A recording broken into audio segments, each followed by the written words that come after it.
Alright, the big news at the moment, it's BCCI versus Mohinder Amarnath. Mohinder Amarnath has come out and said that he refused to toe BCCI's line. He, along with 4 other selectors, had decided that MS Dhoni needs to be dropped as Test captain, but that decision was vetoed by BCCI President N. Srinivasan. Now, for more reactions, I'm joined by our cricket analyst, Mr. Sunil Gavaskar. Mr. Gavaskar, I'm sure you heard what Mohinder Amarnath had to say on NDTV. Do we need any more proof of the autocratic ways of the BCCI, an organization that's now run by one man who happens to sit in Chennai? Well, it's protocol actually. The protocol is that any team that is selected it does go to the board for approval, not just the captain, but even the 14 or 16 that is selected for a test or for an overseas tour. I think that has been protocol, and that is protocol not just in India, but I understand that that is the protocol even in Australia and in England, that the final approval is up to the board. So I don't think it was anything out of the ordinary that it's gone to the higher ups for their approval. Right, I agree it may be part of the protocol, but if all 5 selectors have agreed, shouldn't that be enough to pick or drop a player? Yes, but you see that even in different committees. You have the technical committee, you have different committees, they come to some sort of a decision. Then that decision actually goes to the working committee, and from the working committee it goes to the full board. So I think there are layers which are there.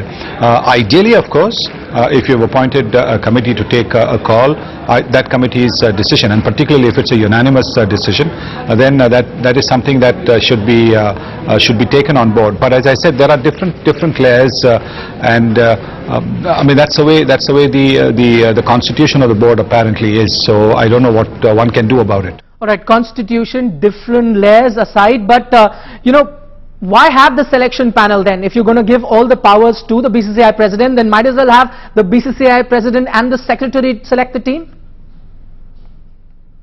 No, I don't think you can't have a selection panel. You need a selection panel for the simple reason the selection panel generally comprises of people who are experienced, who have played a lot of cricket, who have played a lot of the different formats of the game, or have the experience, and therefore you know, they having been away from the game for a while, and I think that's a very crucial aspect, that there has to be a cooling off period for a player to become a selector, because you know, he shared the dressing room with some of the teammates, and so there could be some sort of, you know, some residue of some sort of ill feeling, some incidents in the dressing room which might come in the way of a proper judgment. But yes, I think once you have a selection panel, I think and if you have faith in the selection panel, and that's what it has to be, then you got to rely on their call. Just like for the technical committee decides on say certain rules for the Ranji Trophy, and then it goes to the working committee. From the working committee it goes to the board. You know, so ideally, once you appoint a committee, I think the decision of the committee should be taken on board. Right. Not just the selection committee, but any committee. Many would say, why not change the constitution completely? Remove that clause. Why not allow the selectors to work independently?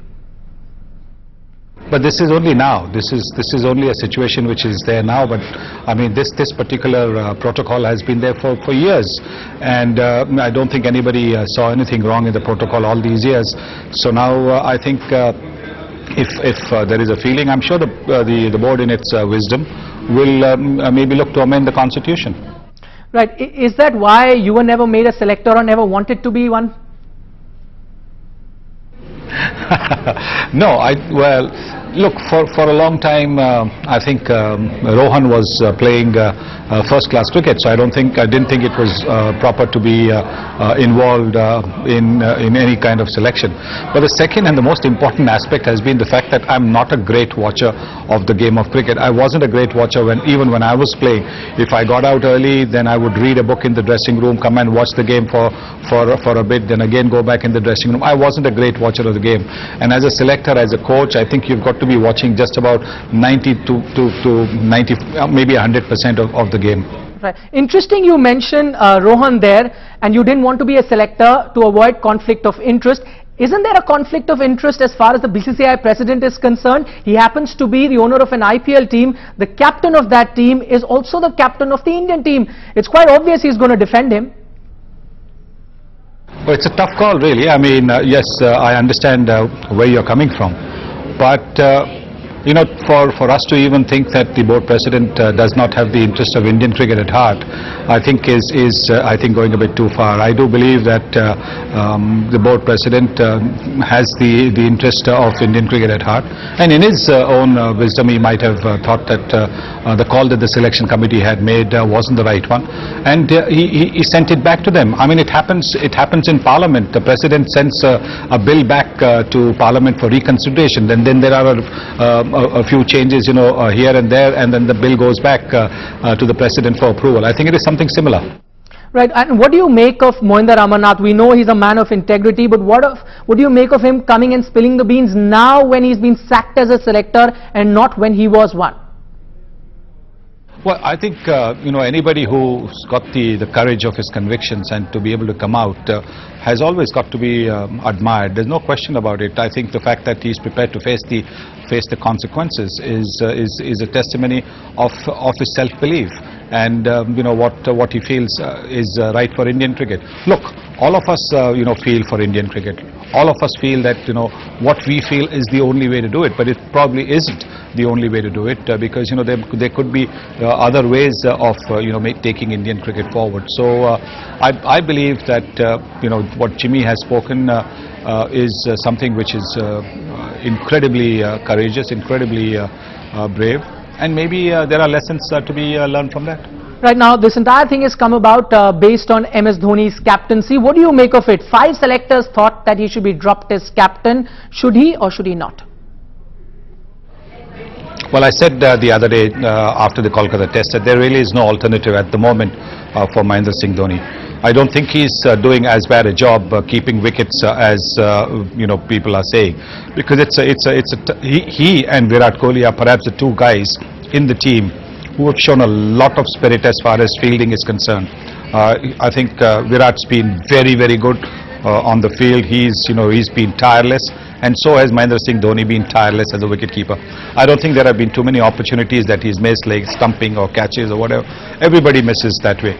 I don't think they're at the moment alternative to Mahendra Singh Dhoni. But many would say you will never know of an alternative unless you throw a youngster into the deep end. What about that? Look at MS Dhoni himself. He was given the captaincy by surprise, and then look how well he performed. Yeah, but maybe the opportunities, I mean, the time is probably not opportune now with India 2-1 down and the last test to be played. Maybe at the end of the series there might be a rethink on that. But let's wait till the Nagpur test. Let us back our captain, let us back our team.